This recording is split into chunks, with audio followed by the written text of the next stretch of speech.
Science classes by Ranjeet Kumar में आप सभी का स्वागत है। आप सभी पढ़ रहे हैं class 9 biology fundamental unit of life cell, जो कि आपका पहला चैप्टर होता है। आज हम लोग फिगर से शुरू करेंगे।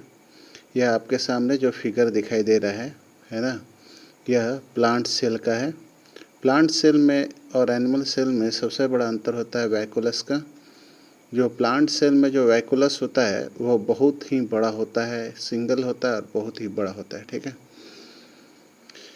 और दूसरा जो अंतर होता है वह होता है सेल वॉल का। सेल वॉल होता है प्लांट सेल में, लेकिन एनिमल सेल में आपका सेल वॉल नहीं होता। तीसरा जो सबसे बड़ा अंतर होता है वह है आपका प्लांट सेल में प्लास्टिड पाए जाते हैं, क्लोरोप्लास्ट है ना, ये क्लोरोप्लास्ट पाए जाते हैं जो एनिमल सेल में नहीं पाए जाते। तो और बाकी सारी चीज़ें लगभग एक ही होते हैं। न्यूक्लियस दोनों में होता है। एंडोप्लाज्मिक रेक्टिकुलम, गोल्जी एपरेटस, ठीक है। एंडोप्लाज्मिक रेक्टिकुलम सारे के सारे होते हैं। लाइसोसोम है ना, ये सारी चीज़ें पाई जाती है। तो आप अब अंतर स्पष्ट कर सकते हैं। मैंने आपको अगर यह टास्क के रूप में दिया जाए कि आपको डिफरेंसेस लिखना हो और सिमिलरिटीज़ लिखना हो तो आप लिख सकेंगे। चलिए अब हम लोग शुरू करते हैं। गोल्जी एपरेटस बहुत ही इम्पोर्टेंट है। गोल्जी एपरेटस दिखता कैसा है, इसको समझने के लिए हमारे सामने जो ये सेल की फ़ोटो बनी हुई है, इसको मैं और थोड़ा जूम कर देता हूँ ताकि गोल्जी एपरेटस आपको दिखाई पड़ जाए। इस वीडियो में थोड़ा जूम की प्रक्रिया में समय लगता है। गोल्जी एपरेटस अब आपको दिखाई पड़ेगा थोड़ी देर में, थोड़ा वेट किया जाए। देखिए गोल्जी एपरेटस आपको दिखाई दे रहा है, यह लिखा हुआ है। मैं इसको जूम कर दे रहा हूँ एज पॉसिबल। देखिए गोल्जी एपरेटस आपको स्क्रीन पे दिखाई दे रहा है। ये रहा गोल्जी एपरेटस। गोल्जी एपरेटस इस शेप का होता है ना। आप इसको ड्रॉ कर सकेंगे और मैं बड़ा नहीं कर सकता क्योंकि अब इससे ज़्यादा मैं कैमरा जो है जूम नहीं करता, मोबाइल जो है जूम नहीं कर सकता, इसका डिसमेरिट है। चलिए गोल्जी एपरेटस का भी आपने फिगर देख लिया, तो हम लोग गोल्जी एपरेटस के बारे में जानेंगे। Golgi apparatus first describe by Camillo Golgi. Camillo Golgi नाम से एक मैंने आपके बायोलॉजिस्ट हैं जिन्होंने इसको डिस्क्राइब किया, इसलिए इसका नाम गोल्गी एपरेटस रखा गया। Consist of the system of membrane bonded vessels, membrane bonded vessels arranged with approximately parallel to each other स्टैकल, जिसको सिस्टन्स कहते हैं। इसमें सिस्टन्स होते हैं जो स्टैक्स के रूप में मौजूद होते हैं। और these membranes often connected with membrane of ER, ER के मेम्ब्रेन से जुड़े होते हैं एंडोप्लाज्मिक रेक्टिकुलम से। Therefore constitute another portion of complex cellular membrane system, और दूसरा जो पोर्शन होता है वह कंस्टिट्यूएंट होता है आपके मेम्ब्रेन सिस्टम से।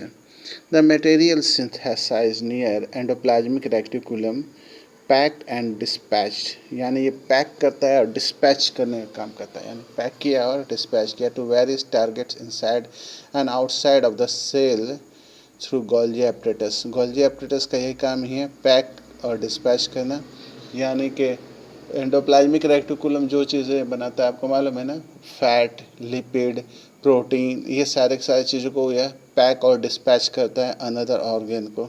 The function include the storage, modify, storage करना है इसको। फंक्शन में पहले आता है स्टोरेज, मॉडिफिकेशन और पैकिंग ऑफ प्रोडक्ट्स इन वैसुलस, वैसुलस के रूप में पैक करना, ठीक है।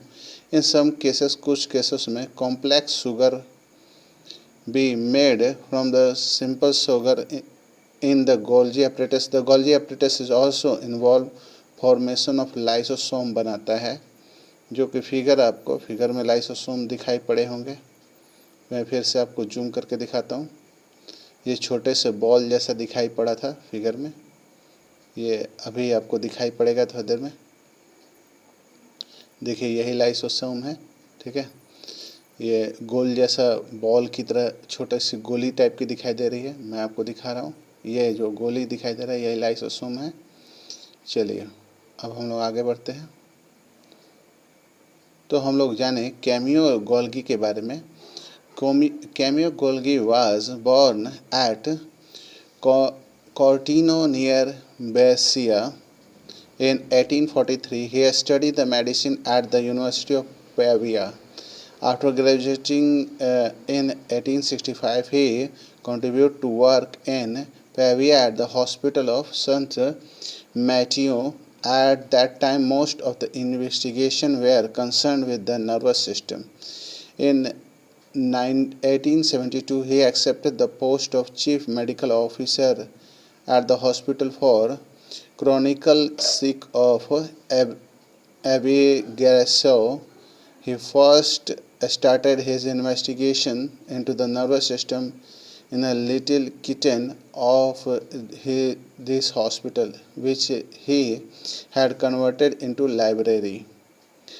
Or however, the work of great importance which Golgi carrying out was a revolutionary method to studying involved nerves and cell structure. This method is referred to the black reaction. This method used weak solution of silver nitrate का इस्तेमाल किया था and is particularly valuable in tracing the process and after dedicate ramification of cell.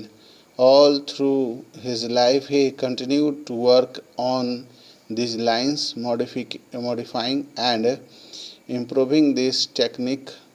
Golgi received the high honor and award recognized of his work. He shared the Nobel prize इनको मिला था 1906 में इन Santiago रोमी कैजल के साथ और work of structure of nervous system. ठीक है, अब आइए हम लोग लाइसोसोम के बारे में जाने। अभी आपने लाइसोसोम का फिगर भी देखा था। Lysosome are a kind of waste disposable system of cell, यानी सेल की जो गंदगी होती है उसको डिस्पोज करता है। ठीक है, दूसरा काम क्या है, से lysosome help to keep the cell clean by digesting any foreign material. कोई फॉरेन मटेरियल बाहर से कोई भी चीज़ें आती हैं उसको ये डाइजेस्ट कर जाता है। ठीक है, as well as worn out cell organelles, और सेल ऑर्गेनल को भी ये क्या करता है, वॉर्न कर लेता है, माने उसको भी वो पचा सकता है। Foreign material enter the cell such as bacteria कोई आ गया और फूड आ गया, as well as old organelles या पुराने कोई ऑर्गेनल्स हो गए, end up in the lysosome, lysosome के पास जाकर के एंड हो जाता है। Which break them up into small pieces, उनके छोटे छोटे टुकड़े करता है lysosome. Lysosome are able to do this because they it contain powerful digestive enzymes रखता है, capable of breaking down all the organic material, यानी सारे ऑर्गेनिक मटेरियल को ये ब्रेक कर सकता है। During the disturbance in cellular metabolism, for example when the cell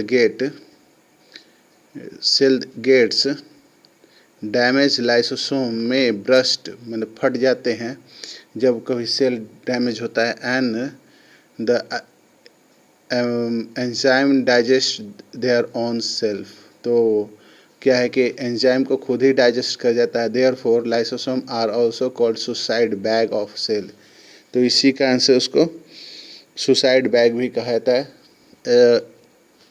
structurally lysosome are membrane bonded sac like with digestive enzyme. These enzymes are made by RER, यानी ये enzymes उसको मिले होते हैं रफ एंडोप्लाज्मिक रेक्टिकुलम से। अब mitochondria है, जो अगले वीडियो में हम लोग कल वाली वीडियो में माइटोकॉन्ड्रिया प्लास्टिड पढ़ेंगे और साथ ही हम लोग पढ़ेंगे वैकुलस के बारे में। इस तरह से आपका ये सेल ऑर्गेनल वाला चैप्टर ख़त्म हो जाएगा और उसके बाद कुछ और क्वेश्चन आंसर रह जाएंगे। तो कल हम लोग प्लास्टिड कल पढ़ेंगे, माइटोकॉन्ड्रिया, प्लास्टिड और वैकुलस। ठीक है, इस वीडियो को लाइक करें, शेयर करें, सब्सक्राइब करें। नए बच्चे हैं तो बेल आइकन प्रेस करें। Thank you, have a nice day.